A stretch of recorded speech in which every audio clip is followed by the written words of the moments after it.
because I think that gets things going. And then I am going to hit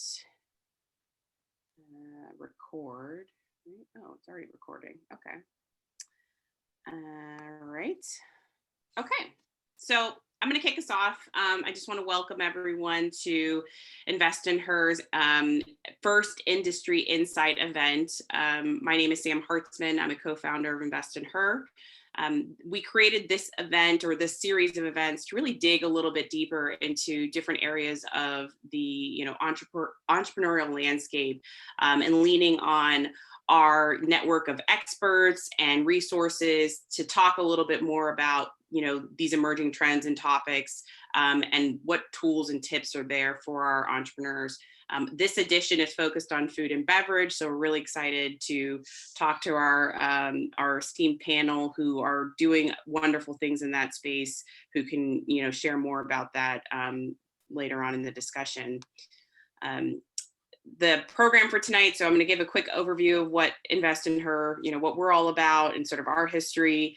We'll do a quick snapshot of our panelists, and then we're going to get right to it and talking about food space. So for those of you that don't know Invest in Her, we've been around since 2015. We are home to Pittsburgh's all-female pitch competition. We've hosted 4 pitch events, which totals about 22 pitches. We've had over 100 applicants. We've had 10 networking events. We've given away over $30,000 in cash and in-kind and technical support. And we have a growing network of entrepreneurs, investors, and partners, somewhere over 600. So we've been doing this for a bit of time. We're really passionate about it. This isn't our day job. All of us are doing other things, but this is something that we're really passionate about and hope to continue supporting here in Southwestern PA. So this is the team. I've introduced myself. I'm Sam Hartzman. I'll let my other co-founders give a quick hello.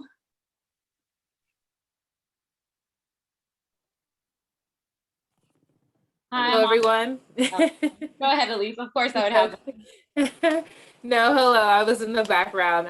Hello, everyone. Welcome. We're so excited to have you here with us today. I will be running the Q&A, so please feel free to drop any questions that you have. If you've come already with questions, you can start dropping them now, and we'll make sure that they get answered. Thank you for joining us. Awesome. My name is Oster Teklai. I'm also a co-founder. As Sam mentioned, I will be facilitating and moderating the panel discussion, and I look forward to a fun dialogue. Great. Thanks. All right, and tonight's event would not be possible without Food 21. Food 21 is an organization located here in Pennsylvania.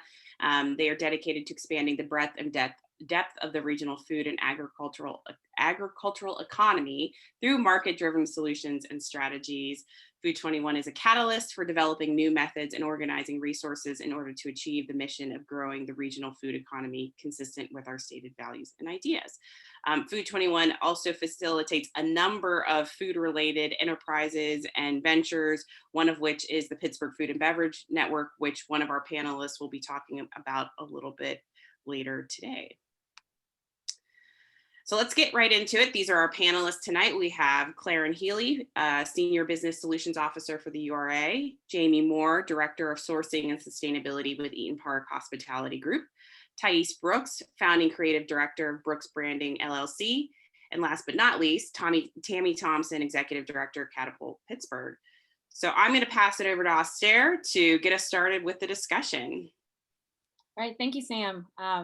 And thank you to all our panelists for being here. I think we're kind of bringing everyone from different parts of the food ecosystem together to have this conversation. And we rarely get to all be together and really have, use this time to kind of problem solve, provide resources.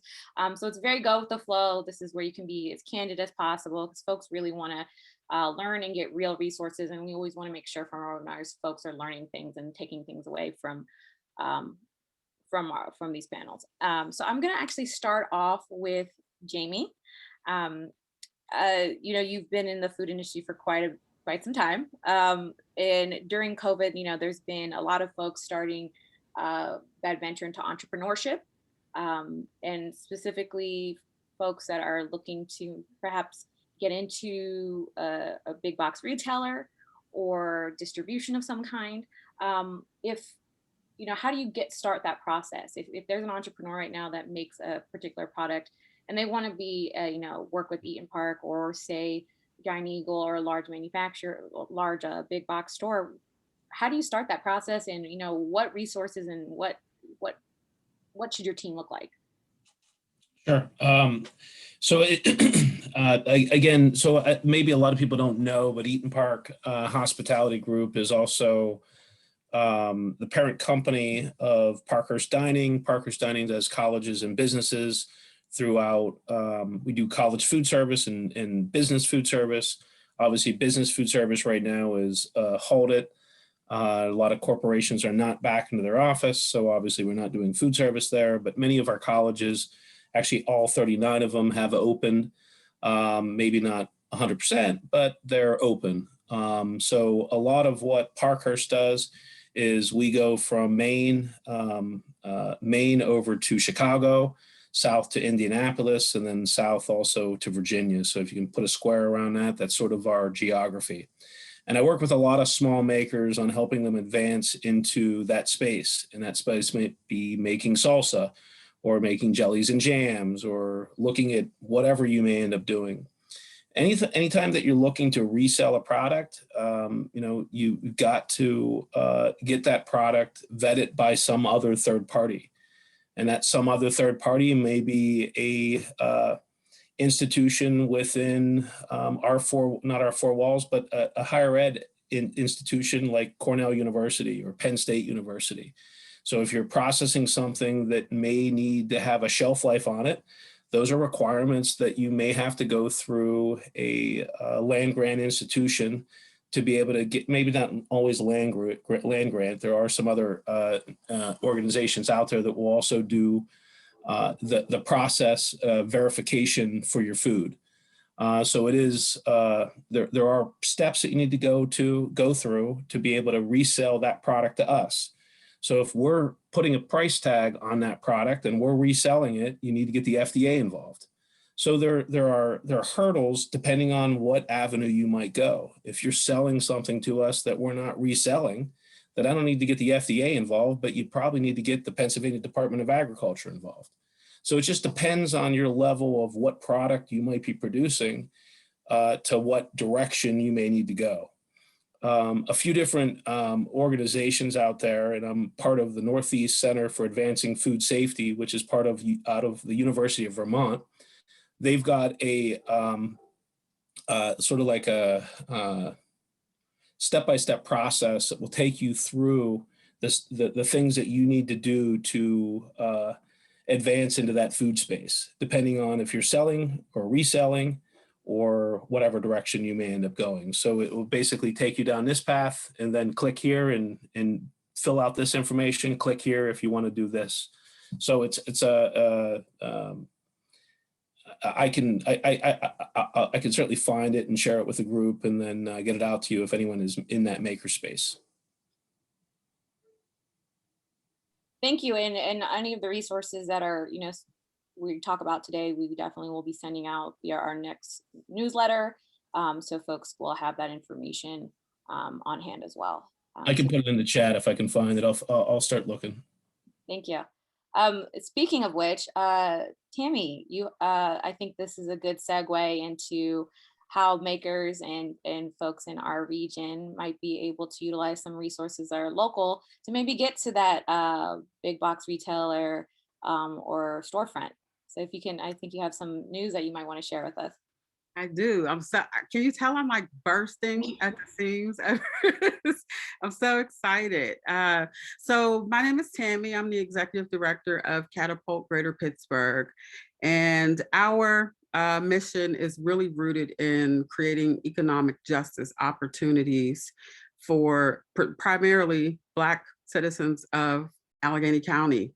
And creating opportunities for people to create wealth is at the foremost of priorities for me and my team.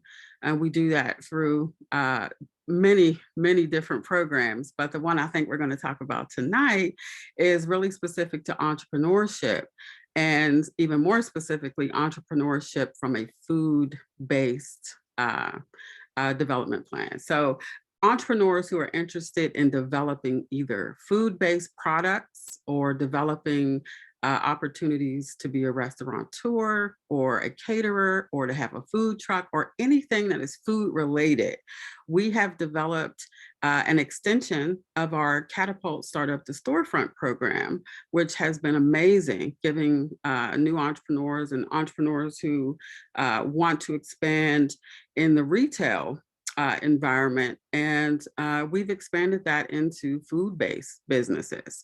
So we released an application on April 1st, announcing entry into Catapult Culinary. We're accepting applications until April 15th. This is going to be a 1-year, very intense, very immersive food entrepreneurial program. So it's going to run the full gamut of services, from understanding basic business, because I think regardless of what arena you're going into in entrepreneurship, you need to understand the basics of business. And then it gets a little bit more specific when I'll be announcing our partners, and I can't talk about all of the partners tonight. I'm still waiting for some MOUs to flow in.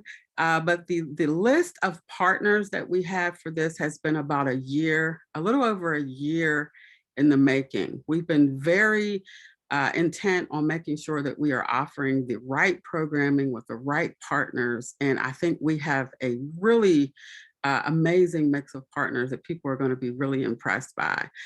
Food 21, I can definitely announce Food 21 as one of our partners. I am so excited. One of the benefits of going through this program will be to get mentoring from such an array of experienced food entrepreneurs. I mean, so many years of experience, so many different types of experiences in the food industry. And I think that's super important when we are doing a program like this. It's really easy to offer basic business. I think Pittsburgh does that really well. We have some really good entrepreneurial programs, but these types of businesses are so specific and unique in what individuals need to be successful, that we wanted to make sure that we could bring along people with firsthand experience in the food industry, people who are going to share their failures and they're going to share their successes. They're going to share the stuff that you wouldn't even think about when getting involved in food. Because I mean, everybody loves food, but I don't know if people really understand how difficult it is to make a food business work. So we wanted to make sure that if we were going to do this, we were going to do it in a way where people were going to get the information that they needed. We're also going to be able to offer access to a beautiful brand new commercial kitchen space at Fulton Commons. If you guys aren't familiar with Fulton Commons, check them out. It is a beautiful commercial kitchen space. And from the interviews that we've done over the last 3 years and talking to people who are interested in food-based business, this has been one of the big gaps for people in the city, is finding and getting access to good commercial kitchen space. So we're going to solve that problem for folks. They're going to get free access to commercial kitchen space at Fulton Commons for a full year.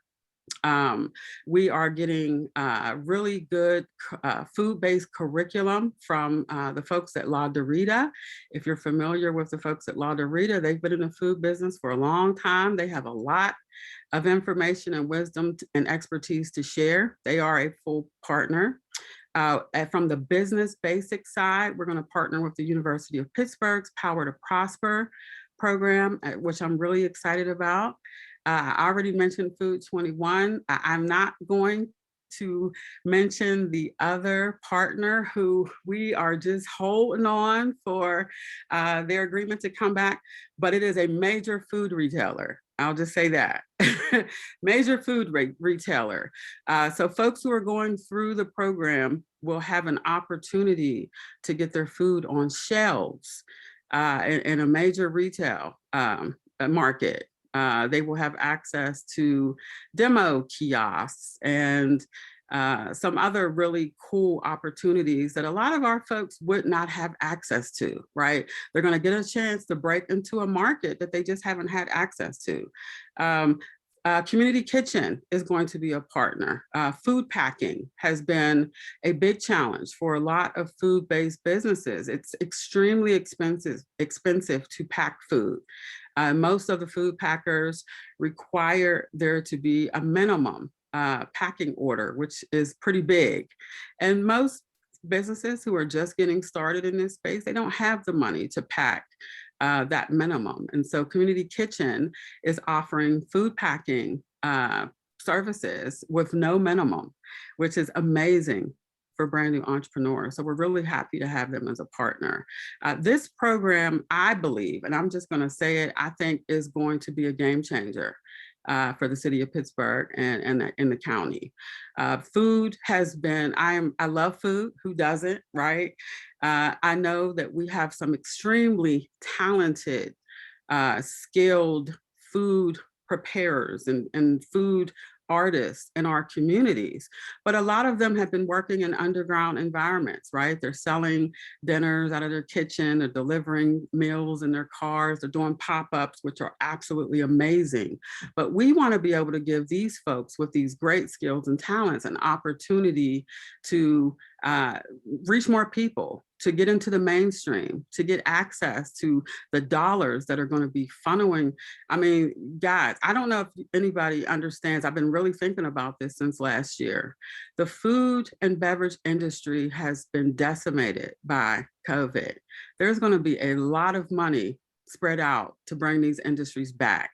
And I want to make sure that folks from our community, people who deserve an opportunity to get access to these funds, to these opportunities. We want to make sure that they are prepared when these opportunities come to this city and to this region. So I am committed to this. My team is committed to this. Our partners are committed to this. And based on the almost 60 applications that we've received since April 1st, business owners and entrepreneurs are committed to this. And so I am very, very excited for the launch of this program and to see what we're able to support and the amazing food artists and entrepreneurs who we are. These applications are incredible. So when you guys start to see these folks coming out, and we're going to be having some events to showcase and highlight them, please come out and support them. I mean, these folks have just been working so hard and they have these amazing hopes and dreams for their future and for the future of their family. And I just think this is a really great way to offer economic justice. It's a way to give folks that support and that hand up that they need to get access to these opportunities. So we're really excited about this. Thank you. That was an amazing summary of the program. I think we'll be sure to add the application in the chat box as well. Elise, if you go to Circles Pittsburgh, their website, if you can Catapult.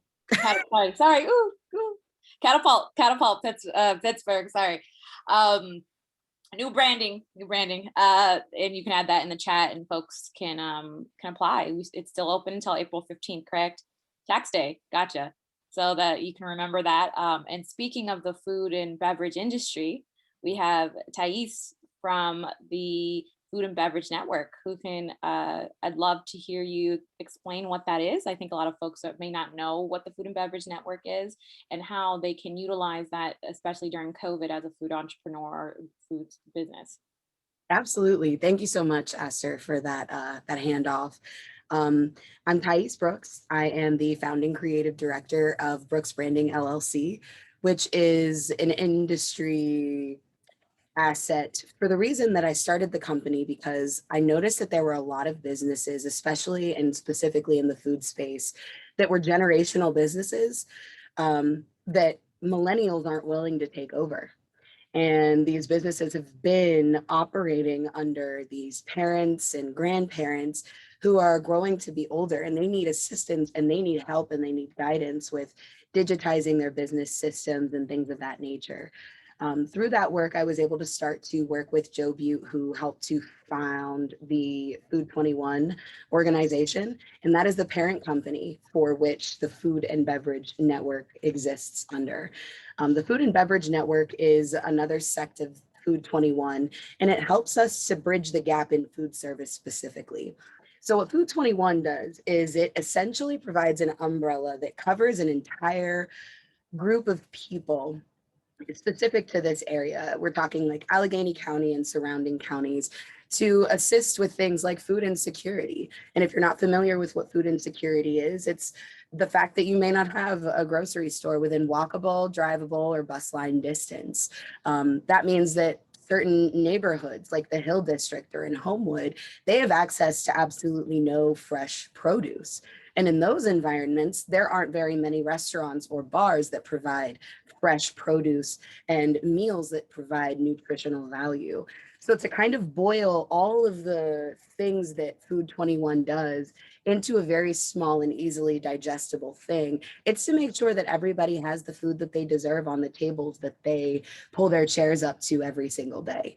And that's the quality of food, the flavor of the food, and the ease of access. Now, what the Food and Beverage Network does is it connects all of the people and all of the players from all of these different moving parts and pieces. As Tammy was talking about, it's really, really difficult to bridge the gap between a small farmer who really does one thing very, very well. Let's say that it's a farm that grows basil exclusively, and they have seeds that are germinated from an original brand or an original vein of basil that was initially harvested, curated, and produced in Italy. So we've got Italian basil that's being grown on a very small farm here in Allegheny County.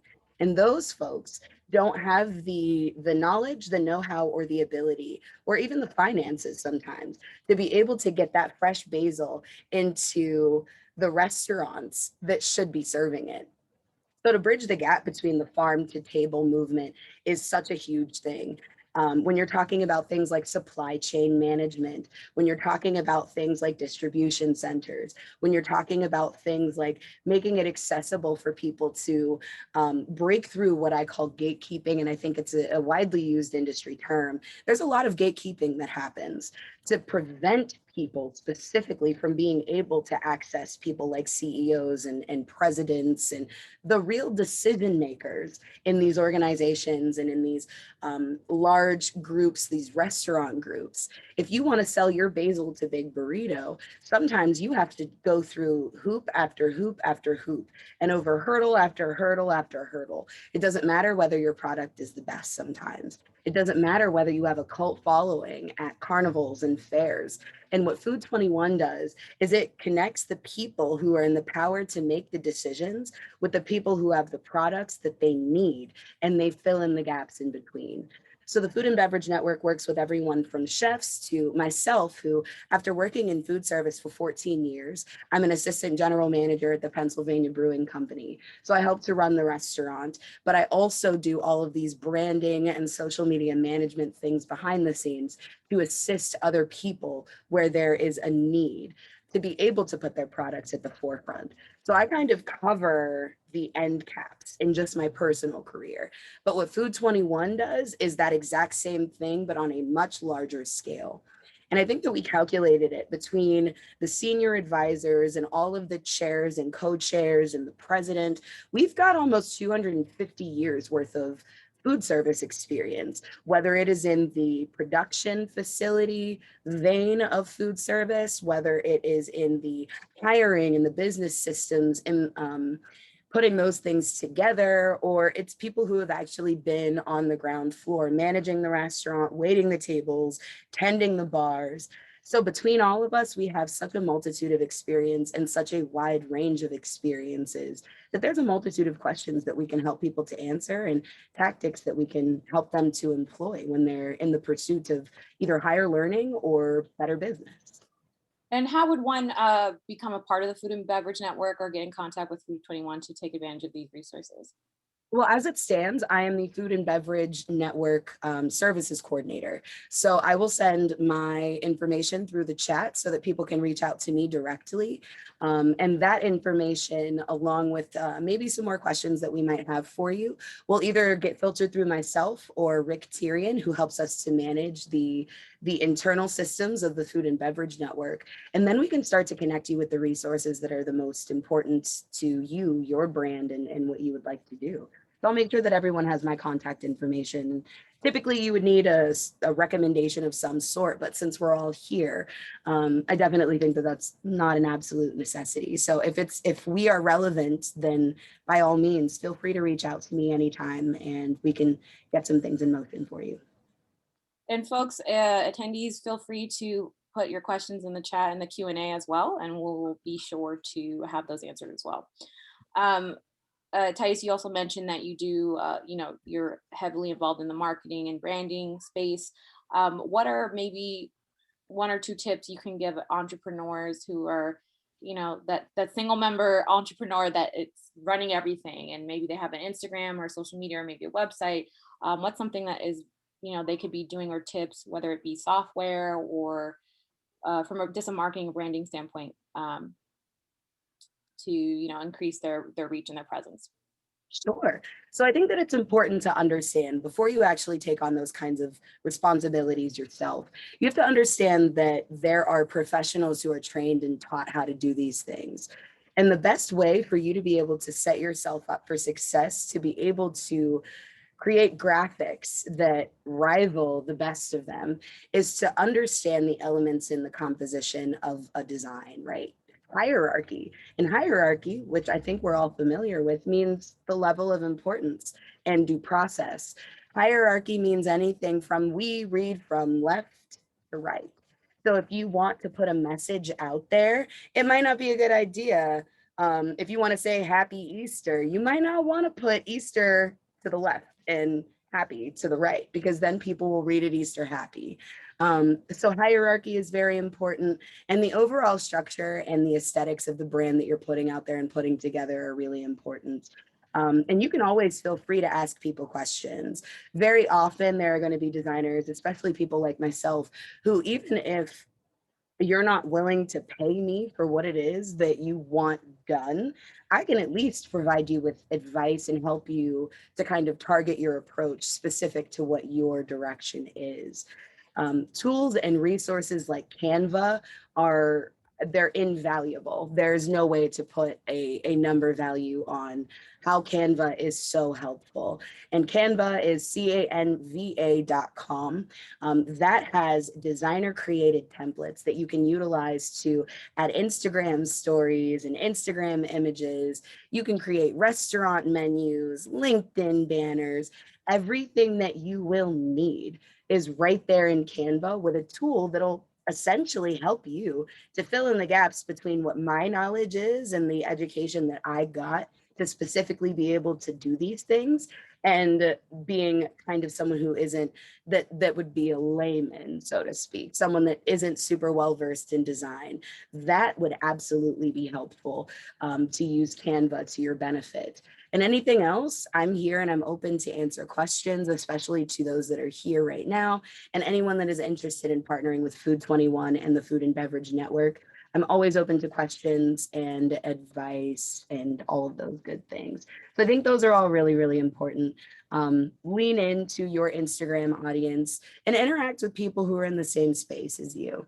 So network, design and hierarchy, and aesthetics are going to be kind of the top 3 things that you should focus on when trying to build your social media presence, as well as bringing those things into real life and providing someone with a tangible product. Thank you so much. And we'll drop links again to Canva. We use Canva here at Invest in Her. It's a really great tool. And a lot of small businesses do, and it's very affordable. And you can always just do the free option. And then if you decide you want to pay monthly, and it's still a nominal fee. And it makes things a lot easier, trust me.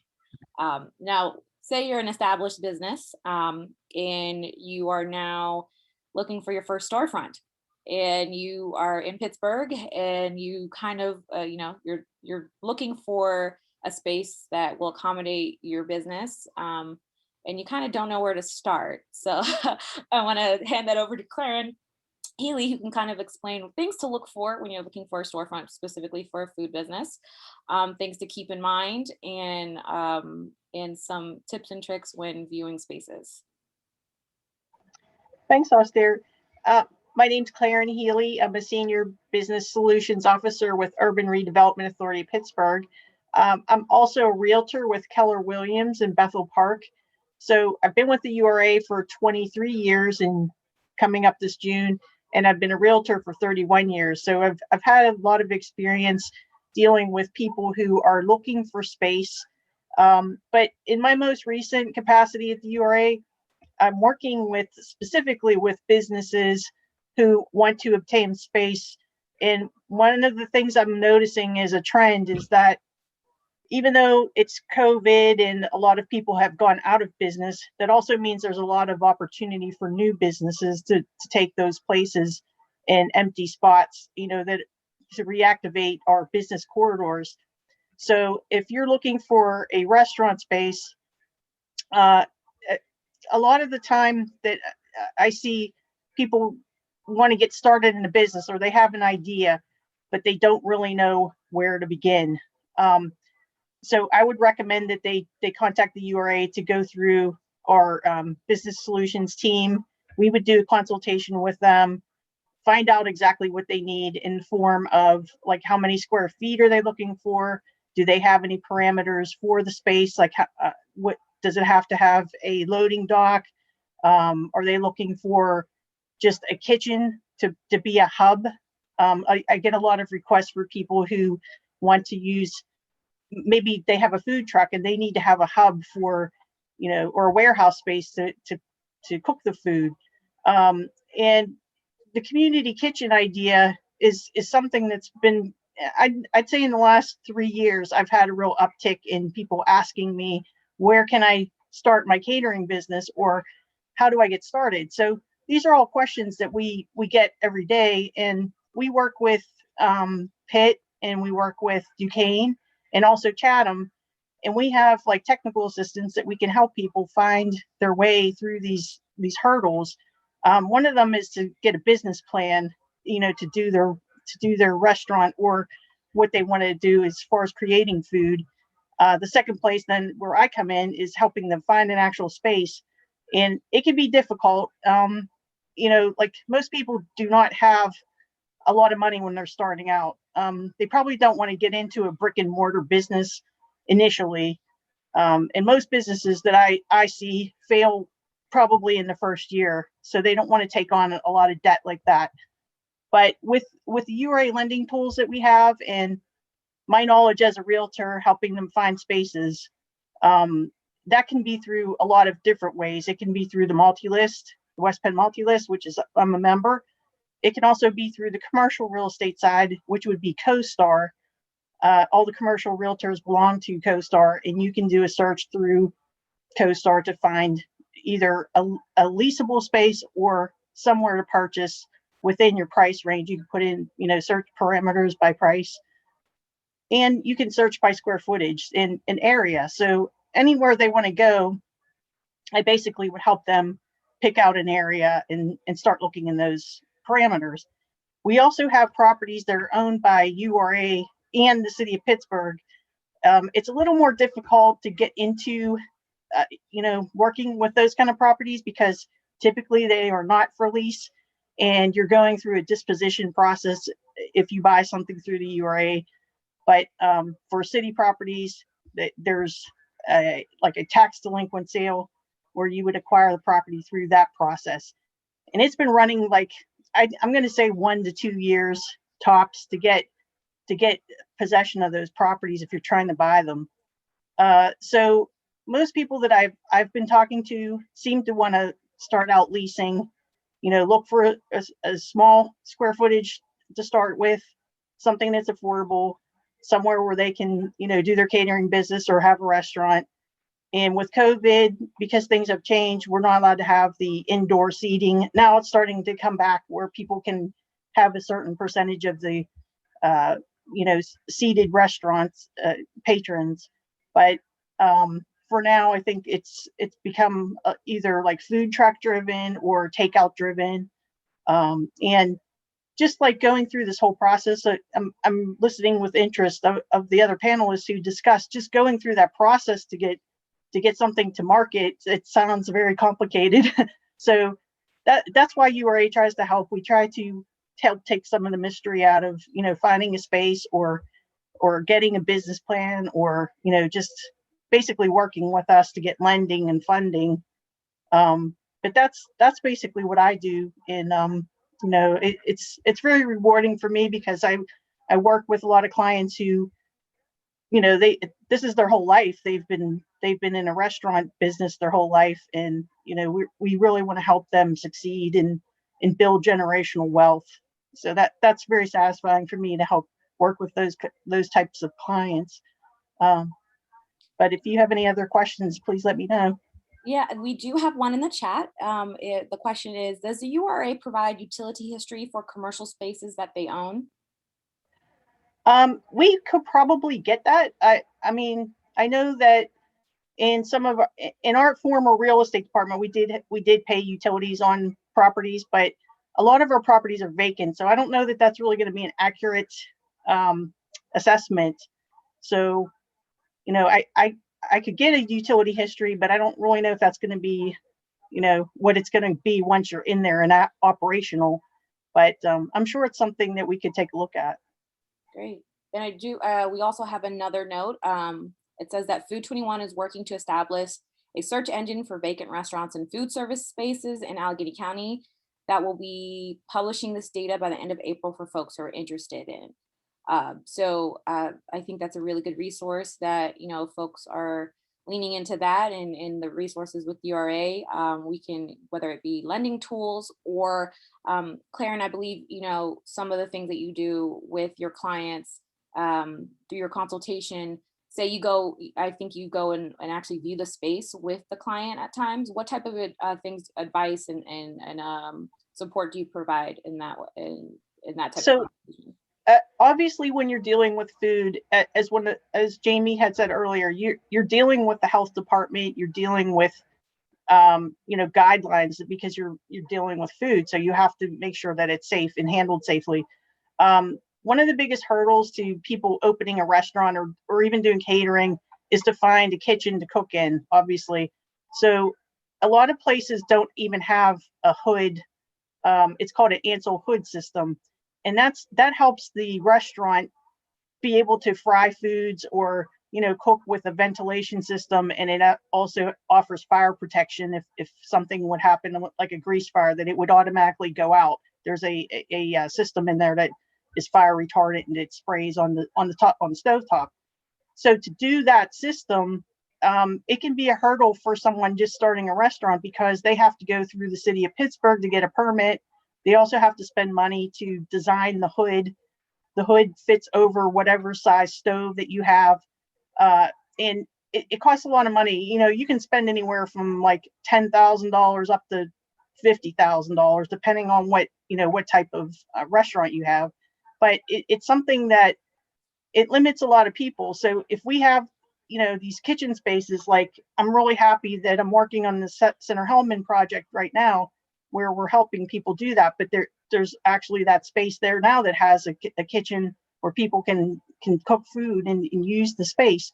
So that's like part of the biggest hurdle that people have, is just actually getting something like that installed or being able to have access to it. And, I would like to see some of these restaurants that are maybe not operational 100% right now, maybe they could lease some of their space out on downtimes to other people who want to use it. Like they need a hub for their food truck, or they want to do some catering. These restaurants that aren't operational could be renting out their spaces in their kitchen to be used for other people that could help. So it's like a win-win situation. So we're trying to get to that point too, but we do have a lot of ideas, and a lot of it's come out because of COVID. Like we have to think of different ways to operate during this time. So why not make the best of it and help each other out? And that's kind of what we're trying to do right now. Thank you. you brought up some really great points as far as it seems like there's a lot of people looking for kitchen space, and then there's a lot of vacant kitchen space. Thais, you mentioned that you worked in the service industry for quite some time. Do you have any suggestions or any thoughts on how we can bridge that gap? Well, one of the really interesting things about learning and bridging a gap into an industry that you're not familiar with is that you don't know what you don't know. And one of my favorite anecdotes is there was a presentation that I sat through in which the keynote speaker talked to us about his time presenting to school districts, middle schoolers, elementary schoolers, and high schoolers. And he asked them all the exact same question, but based on the environment that he was in, he got a different answer. And the question was, if I gave you $1 million, tax-free, no strings attached, you don't have to pay it back, what's the first thing that you would do? And you have inner city youth saying, I would buy an Escalade and I would buy a big mansion somewhere, because in their minds, that's what that kind of money provides them access to. Then you go into a school district like Fox Chapel and you ask them the same question. And based on their level of financial literacy and their other levels of literacy, they say, I'm going to invest it. I'm going to put money away for college.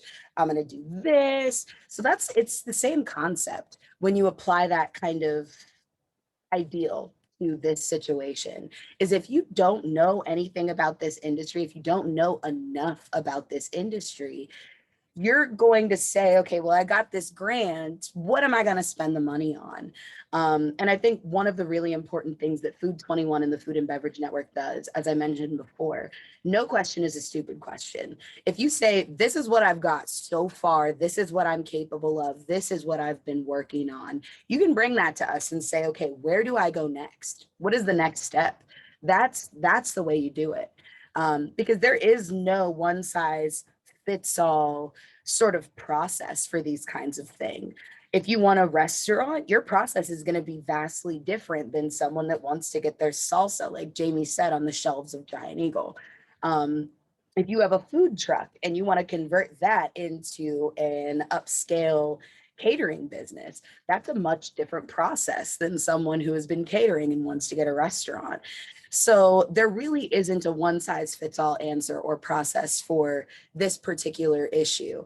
The best thing that I can say and the best advice that I can give people is to not only make connections, but to flex those connections and utilize them to the best of your benefit, to put you in the position to learn as much information as you possibly can before you start to move forward.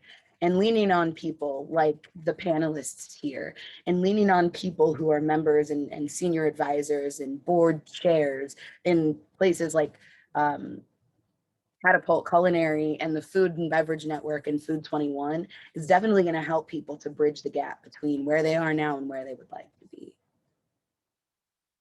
Thank you. I appreciate that. Jamie, can you hear me? Are you in there? Gotcha. Alrighty. So I wanted to get your thoughts on the concept of ghost kitchens. There are a few in Pittsburgh. There was a recent article, and we can drop that article in the link in the chat as well, about emerging ghost kitchens in Pittsburgh and their prevalence, in general across the country, especially with COVID, since more folks are ordering out and doing pickup, and can't really be in confined spaces. That market in Pittsburgh seems to be available. Like we do know that there are kitchens that are being underutilized. From your experience, or in the food industry, how does one get to that point to actually broker a deal with a restaurant to potentially utilize a couple hours of time a day or a week or whatnot to do the quote ghost kitchen? Well, I mean, I don't know what it takes for an individual to get into a kitchen to start, but ghost kitchens for us have been a vehicle to be able to get product out to the consumers. So, obviously we do, as I started off, we do food service for colleges and businesses. And those businesses, we have bodies that are working inside of them that unfortunately there's no bodies that we're feeding. So have we turned those into ghost kitchens? Yep. Have we turned other things into ghost kitchens? Yes. So for us, we're leveraging the opportunity because we have a kitchen. If someone presented the opportunity to work in our kitchens, I don't know if we would necessarily take that on, being that we're not an independent restaurant. I think that there's a lot of independent restaurants that would probably embrace it. But, a lot of times that people are ordering food happens to be the same time that those restaurants are operating. So it doesn't necessarily work as a vehicle to be able to get product to market.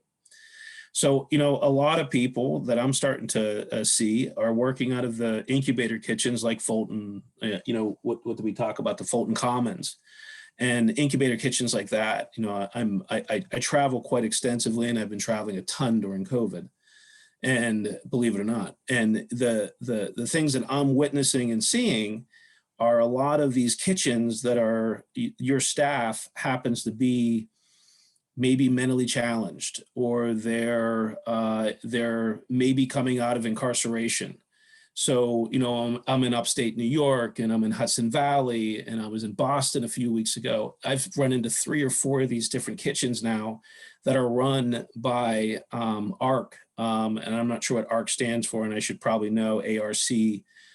And it's basically a group of, I guess it would be a nonprofit that is responsible for finding jobs for folks that are challenged. And the part of the relationship that a lot of the makers that I'm running into as of lately are working with these kitchens or working with ARC to establish a product, like through, if I need a laborer, or I need someone to be able to make.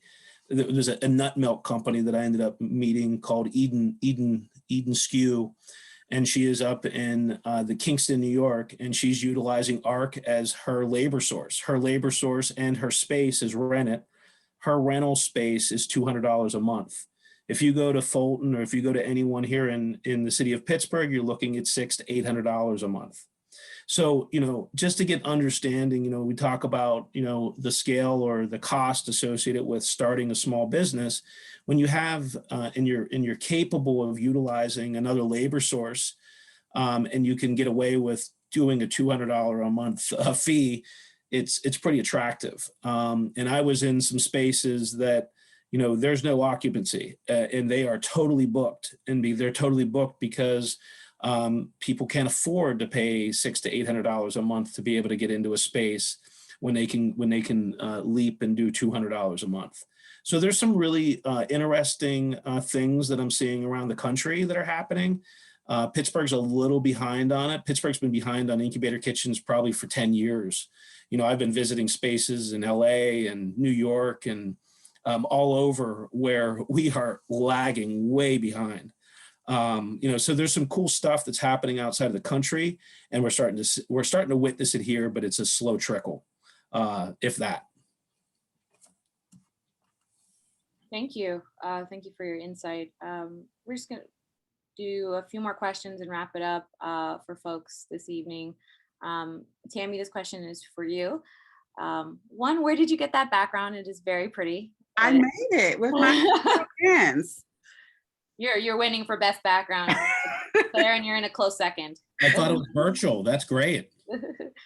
As far as you've been doing Catapult for about 3 years now, and you have multiple cohorts.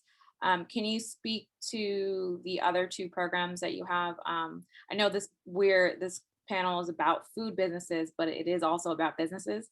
Mm-hmm. So if you could speak a little bit about the other programs and other resources your organization provides. Yeah, so as far as the entrepreneurship programs that we offer, we have a program called Catapult Startup to Storefront, which is a incubator program for folks with retail-based businesses or product-based businesses that have retail aspirations. It is also a 12-month program, very intensive mentoring component, as well as an opportunity to land in one of our incubator spaces, one in East Liberty called Gallery on Penn, and the second, which will be opening this year, this summer, late summer, in the Hill District, Gallery on Center. So we're really excited about opportunities. For me, it's really important that we create opportunities for people post-program. Because it's really hard to break into retail space, and as Claren was talking about, it's expensive, it's risky to go into brick and mortar spaces, especially now. The retail industry is changing. Now we're in a space where the food industry is changing, and we have to be able to keep up with these trends and these changes, and still create opportunity for people to grow as entrepreneurs. And for me, even when we're applying for funding, I mean, it costs a lot of money for these programs to operate. We're always talking about outcomes and measurements, and which is great. I understand the need to measure these things, but for me, the major outcome that I'm looking for, the major measurement, is to give people an opportunity to do the things they might not otherwise get a chance to do. So creating an opportunity for people to try, creating an opportunity for people to experiment, because that's what entrepreneurialism is all about. It is one of the reasons why it's so tough for Black entrepreneurs. A lot of our folks don't have the luxury of failure. They don't have the luxury of taking risks. They don't have safety nets in place to fall. And honestly, that's what being an entrepreneur is. It's about experimenting and failing and getting back up and trying something different and converting that failure into this. And so we want to be able to mitigate risks for folks as much as we possibly can, offer them extremely discounted retail space in major commercial districts. That's super important. So, putting a new entrepreneur on a side street or an alley is not a great idea. Putting a new entrepreneur on a major commercial thoroughfare, great idea. And it increases their opportunity for success. Most of these programs, honestly, this culinary program is a spinoff. It's a learning experience. We had a food-based entrepreneur in our very first Catapult Startup to Storefront cohort. And then we realized these folks need very detailed, very unique and specific training directly associated with food and the food industry. And so we created Catapult Culinary. We also had a 12-year-old in our very first retail incubator program in the first Catapult Startup to Storefront cohort, and realized we're going to be great to expand this opportunity to other young people. So we created Catapult Kids. So we have a youth entrepreneurship program that is active right now. We just started that last month. We have 18 young entrepreneurs learning so much about business and again, just getting a chance to get in there and experiment and see what it feels like. And we're going to have some great landing opportunities for them as well. Keep your eyes open for a kids gallery that's nothing but kid-based businesses. That's a hope. That's something that I want to do. And again, so this is about creating opportunity, getting these obstacles and barriers out of people's way. And for the most part, these barriers are centered around money and how much it costs to start a business and how much it costs to have space and how much it costs to utilize a commercial kitchen. We want to mitigate these obstacles so that more folks who deserve these opportunities get a chance. And so that's what we're all about. Thank you. And I'm going to do one last question to Jamie, since I know you have to drop off soon. If anyone is out there now who might be in a position where they have a product and they have a co-packer, how do they get involved with your organization? Or how can they reach out to you? Or is there a step between that? We are really transparent. I will come out to your space. I will walk through your space. I will tell you what you need to do. I mean, I'm not looking to necessarily do that with, unless you're ready to sell your product, but I certainly can walk you through the process of what you need to do to start to sell to us. I'm looking for the same standards as what a Giant Eagle might. The nice thing about working with Eaton Park Hospitality Group is that, I'm a resource. I'm a resource to the makers in the space. And I work very, very closely with several of them all over basically the Mid-Atlantic. So I can certainly guide you in the right direction, but there's definitely some legwork you need to do on your own. But I certainly can help you with the resources and direct you to the right individuals. Thank you so much for that. And I You're think, very welcome. thank you. And I think between this group here, we have folks from the Food and Beverage Network. We have folks in the governmental space, in land acquisition space, resource space, educational space. So we have a good group of folks here. So if you're trying to get into the food business, no matter what stage you're in, I think we've got someone here in this group that can help you do that. And we'll definitely have their contact information. Sam, I think, is going to close, or at least is going to close out and provide. Can I just say something really, really fast? I'm sorry. I wanted to make sure I say this publicly. I really, really have to publicly thank Joe Butte and Rick Tarrin. We have been meeting and talking and having conversations for literally about a year and a half now, trying to figure out how to make this work. And they've just been extremely instrumental in helping my team pull this together. So I just wanted to publicly thank them for their time and their expertise and their network. Thanks, Joe. Thanks, Rick. And that's important, right? Because the whole point of Invest in Her is that this is about community. This is about everyone coming together with what resources that you have and that you can leverage to help one another. So thank you for taking a moment to shout them out. So I just want to say thank you to everyone who joined us this evening and who will join us in the future as you are watching this recording. It's been a really great session. I've loved being in the background, and there's been so many resources that have been shared with you. As Aster mentioned earlier, we will make sure that we put them also in the next newsletter, so make sure you sign up. On the screen here, you see that we are sharing with you all the ways that you can connect with our panelists that we had here today. Again, a wealth of information. So all about networking. We're big on networking here at Invest in Her. Make sure you take advantage of this opportunity to reach out to industry experts to really get to know more about what they have to offer, or maybe they can connect you with other people.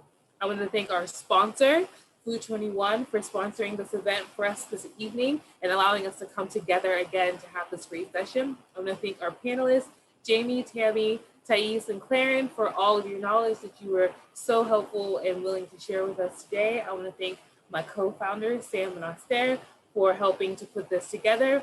And of course, I want to say thank you to everyone who came out of your evening, this wonderful Thursday evening. It's beautiful outside, so you could have been outside enjoying this very rare time here in Pittsburgh.